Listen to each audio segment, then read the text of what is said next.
od Slovenske turistične organizacije prejela nagrado najbolj inovativna turistična agencija v obdobju 2007-2010.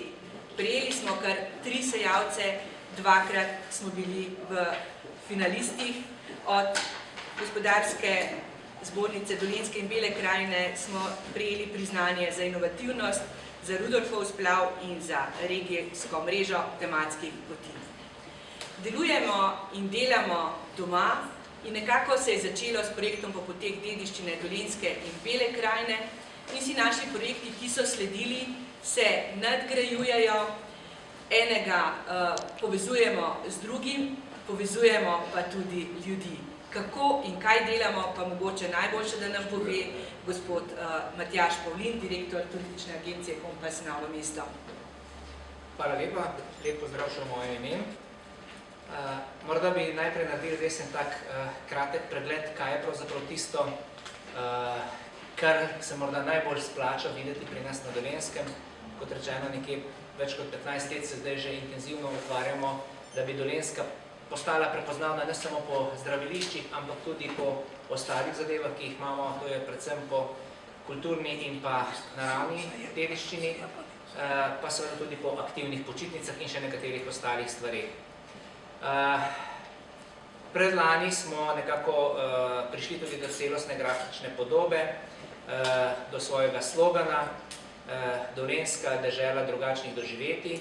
Stavimo torej na to, da je pri nas drugače, da se boste pri nas drugače počutili kot vse drugje, da smo različni od ostalih krajev Slovenije in to zagotovo drži. Še bolj drži to, če pogledamo deželo drugačnih doživetij v evropskem merilu.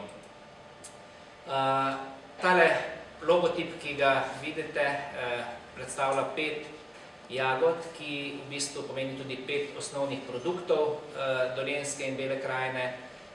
Gre pa za zdravje in sprostitev, kjer so nosilec terme, potem za aktivne počitnice, za kulinariko in vino in pa za turizem v Zidanicah kot najnovejši projekt, najmlajši pa zelo uspešen.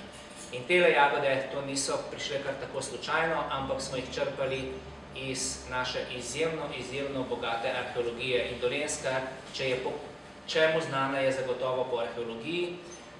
Bolj morda poznate Sitole, Novo mesto je tudi mesto Sitol, pa vendar tudi te steklene jagode so, bi rekel, na svetovnem nivoju. Pri nas so jih našli na Dolenjskem par 100 tisoč, po celem svetu samo par 100. To so izjemno umetelne jagode in se pravi, ko so hoteli narediti repliko, v Rogaški so rekli, da bi bilo to izjemno drago oziroma skoraj da nemogoče. Naši predniki pred 2500 leti pa so bili taki izjemni mojstri. Vse to seveda si lahko gledate v Dolenjskem muzeju. To vsekakor ne smete zamuditi, če pridete na Dolenjsko. Naslednji pomemben produkt turistični Dolenjske je turizem v Zidanicah. 3. leto smo nekako končali lani. Preko 2000 nočitev, vsako leto skoraj podvojimo število nočitev. Predvsem pa je važno to, da so to v 80% tuji gostje, ki so izjemno zadovoljni. Gre za svetovno unikatno nastanitev. Nikjer na svetu vi ne morete najeti apartmaja, hiške sredi vinskih goric in potem raziskovati regije, kamor prihajate. In ta projekt seveda potem nosi tudi druge, povezuje tudi vse ostale ponudnike regije, tako kulturno-naravno dediščino, predvsem tudi gostince, kajti vsi ti gosti, ki prihajajo, to so gostje v glavnem višjega cenovnega razreda, ne kuhajo sami, ampak vsi želijo odkrivati lokalno kulinariko, pa tudi večino njih usmerimo tudi, predvsem za tiste, ki ostajajo dlje časa v Sloveniji, po celi Sloveniji in od tu delajo tudi izlete. Naš cviček je v bistvu že kar dobro poznan, evropski posebnež, edino vino v Evropi, ki ima lahko manj, oziroma mora imeti manj kot 10% alkohola. Tudi to je zadeva, na katero smo ponosni in ki nas dela drugačne od drugih. Drugačna je tudi naša tradicija, številne tradicionalne prireditve so res izjemno dobro obiskane in dobro organizirane, tako na Dolenjskem kot v Beli krajini. Drugačna je tudi naša naravna dediščina, imamo Kolpo, ki je evropska destinacija odličnosti, imamo Krko in pa naše zelene Gorjance, skratka izjemno lepo naravno dediščino. Drugačen je tudi naš živalski svet, kar 3 velike zveri imamo, risa, volka in medveda. Drugačne so naše aktivna doživetja, več kot 3000 km pohodnih, kolesarskih, jahalnih, vodnih poti smo posneli prav po poteh na terenu in jih potem postavili na spletne strani, tako da si že sami lahko zorganizirate, kaj boste videli, kje boste potovali, kaj boste videli, kje boste lahko prenočili in podobno. Drugačna so tudi naša kulinarična doživetja, belokranjska pogača, evropsko zaščitena jed, pa seveda še mnogo ostale. Nismo samo dežela cvička, smo tudi dežela odličnih salam. Tudi to je izjemna tradicija in ogromno teh tekmovanj različnih in ocenjevanj, ki so doprinesla k tej visoki kvaliteti. Imamo pa še prav nekaj konkretnih produktov, kakršna je soseska Zidanica, edina vinska banka v Sloveniji, kjer je tudi ena izjemno zanimiva zgodba. Terme Krka so ravno zdaj dobile, kot sem slišal včeraj, spet eno priznanje, tukaj imamo tudi kolegico od tam, za wellness program. Enega srebrnega sejavca že imajo, tokrat so prejeli že naslednjega. Iskrene čestitke v tej priložnosti. Zlati? Super. In to je za kaj že? Program Vitagen. To je v bistvu program na podlagi genske analize, da se prilagodi prehrana oziroma da se človek prilagodi svoj življenjski stil svoje genske analize. To šmareške? Šmareške hospitalne. No, super. Potem je drugačna doživetje nudi tudi zgodba od Cvičko na Matjaževi domačiji, kjer spoznate prav zgodovino vina in pa seveda vse lastnosti našega vinskega posebneža. Pa grajska doživetja na gradu Struga in Žuženberg, odlični programi, tudi pri tujcih zelo dobro sprejeti. Skansen Pleterje, tudi zelo dobra zgodba. Simon, ki je duša tega muzeja na prostem, ima sedaj izjemne nove načrte tudi za letošnjo leto že. Tu bo prav tudi predstavljena vseslovenska obrt, pa še nekatere druge projekte, ima skratka res se splača zraven Kartuzije, Pleterje, to so 2 lokaciji v bistvu na eni destinaciji. Osnovna šola Brihtna glava v Radovici, zadnje čase zelo, bi rekel, iskana destinacija, kjer lahko prisostvujete pouku, kakršen je bil leta 1950, in na tak šaljiv, zanimiv, starinski način spoznavate Belo krajino. To je tudi odlična zgodba.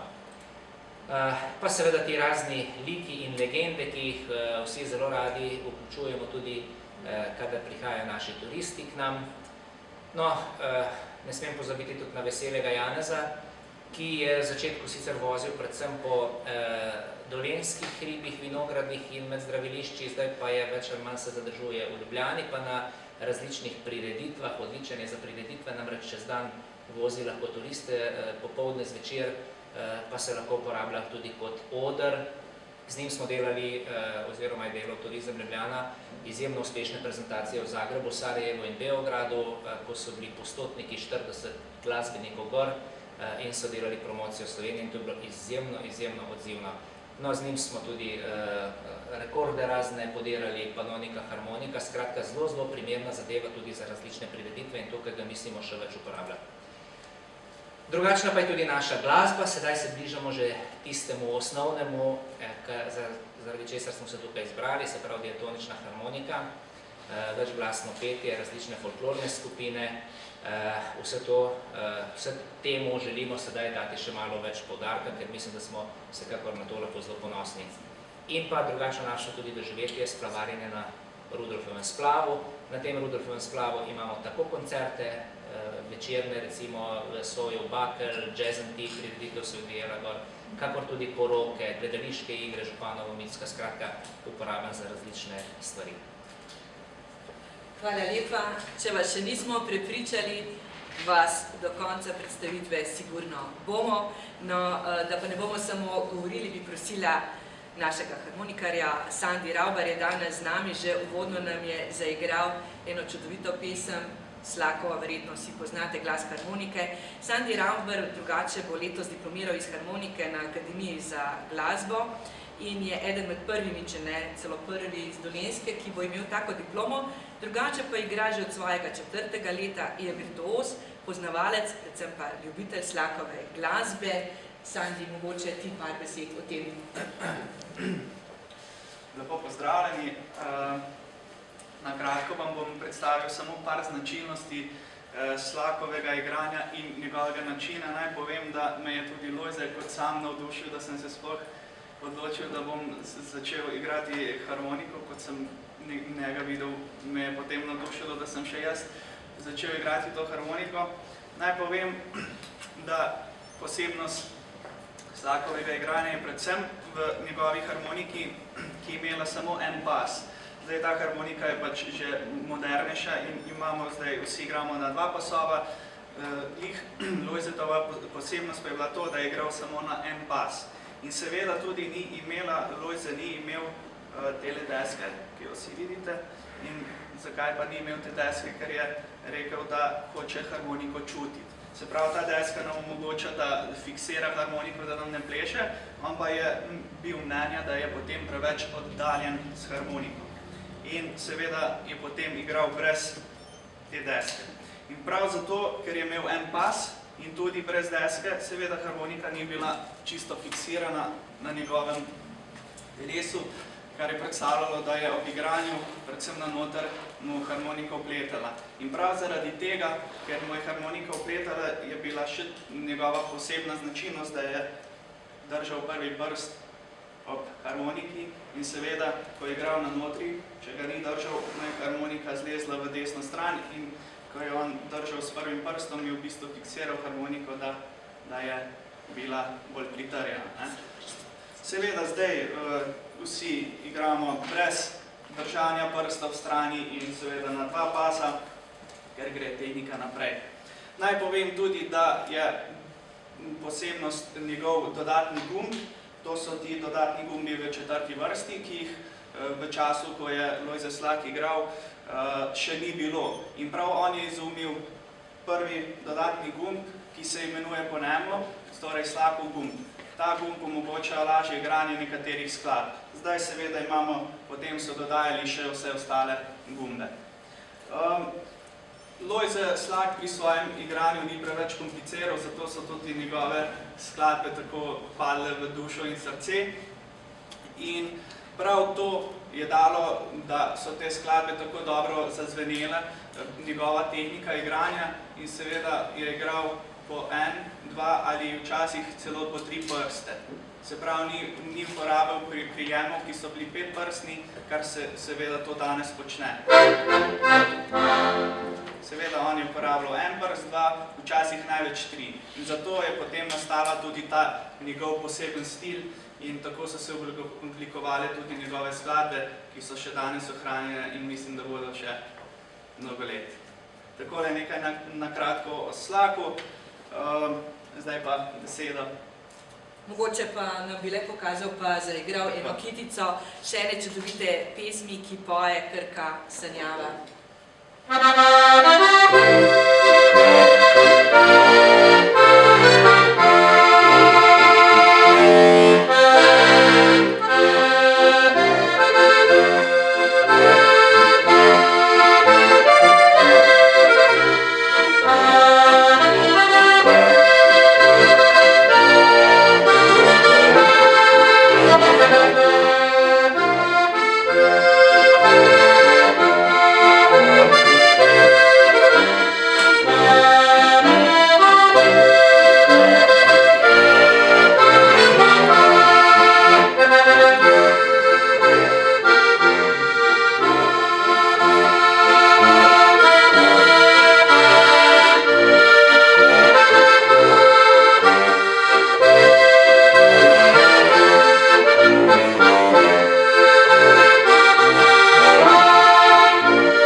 vabi vse stare znance, nove, vabimo tudi mi. Kajti na reki Krki smo postavili Rudolfov splav in na Rudolfovem splavu smo postavili Slakovo zgodbo. Kaj več o zgodbi pa gospod Matjaž Pavlin, ki jo je nekako skupaj z družino Slak tudi postavil. Ja, glede na to, da smo lahko res ponosni na našega rojaka, se nam je zdelo, smo kompasu razmišljali, da bi mu pripravili tudi nek pregled, nek njegov program posvečen njemu, ker se pač do sedaj še nihče drug ni tega spomnil, smo pač rekli, da smo smatrali, da bi bil primeren Rudolfov splav, ki pa je potreboval po 6 letih tudi nekatere spremembe. Ogromno gostov smo že pripeljali, ogromno turistov z Rudolfovim splavom in mislim, da bo to ena zelo dobra popestritev tega našega programa. Ko smo študirali Slakov življenjepis, smo odkrili kljub temu, da smo seveda poznavalci in ljubitelji njegove pesmi, še ogromno nekih presežnikov in stvari, na katere, ki jih res verjetno niti ne poznamo, celo tisti, ki smatramo, da ga poznamo. Pa bi čisto na kratko, kaj vse je recimo dosegel, kakšen je njegovo življenjske delo. Napisal je več kot 500 pesmi. Pesem Dolini tihe je bila proglašena za najlepšo slovensko vižo stoletja. Pesem Srečno mlada Slovenija je bila največkrat predvajana pesem leta 1993. Slakov ansambel je imel 5 turnej po Ameriki in Kanadi in to so bile turneje tam mesec do 2. 2 turneje je imel po Avstraliji. 5 dni zapored je nastopal v Disneylandu. Namreč, ko ga je direktor Disneylanda slišal, je bil tako zelo navdušen, da ga sploh ni pustil, da bi šli naprej, ampak je moral ostati 5 dni cel ansambel v Disneylandu in so zabavali obiskovalce, ki so prihajali. V Ameriki je bil tako izjemno popularen, pa to ne samo med Slovenci. Na njegove koncerte so prihajali prvič vsi Evropejci, Italijani, Avstrijci, Poljaki, Čehi, Hrvatje, potem pa seveda tudi ostali domačini, ki so njegovo glasbo oboževali resnično. In to so mu pripravljali take sprejeme, da noben predsednik ni bil deležen takega sprejema kot on. Napisi čez cele ceste, dobrodošel Slak, njegove slike, skratka, kot največjega predsednika in kot največjo zvezdo. Tako da mogoče se je celo tam še prej dokazal kot tukaj. In potem so ga povabili tudi na križarko, da bi sem tako en nastop imel, ko se je na križarki po Karibih.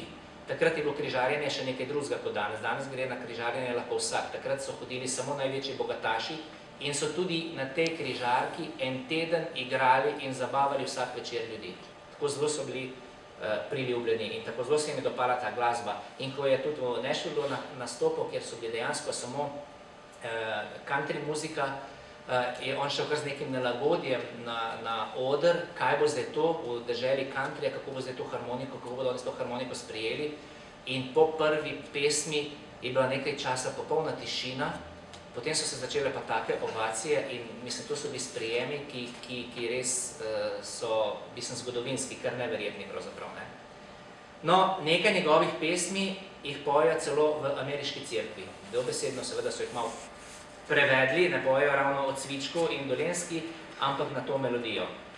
Imel je več kot 5000 koncertov, več kot 50 plošč je izdal, več kot 5 milijonov poslušalcev od Amerike do Avstralije. 500 pesmi, 60 besedil, razvil je nov model harmonike, ki vam je prej že Sandy opisal, ponesel je zvok diatonične harmonike v svet. Predno se je Slak pojavil, je praktično diatonična harmonika bila ena škatla, so ji rekli dejansko, ki ni imela nobenega ogleda in tudi ni imela vstopa na Radio Slovenija. K sreči je bil Vilko Ovsenak, brat od Avsenika, toliko naklonjen in se mu je ta glasba tako dopala, da je Slaka vzpodbujal in da je potem tudi diatonična harmonika dobila vrata na radio. Prej je bila pravzaprav prepovedana. Potem samo v Ameriki so z njegovo pomočjo prodali več kot 3000 harmonik. Vsakič, ko je imel turnejo, so prejeli po 1000 in več naročil za harmonike. In tu so jih potem celo leto delali, vsak je hotel, Američan je hotel imeti, predvsem Slovenci seveda, to harmoniko, čeprav niso igrali, ampak v vitrini. Potem je nastalo v Ameriki več kot 100 button box klubov, to je teh klubov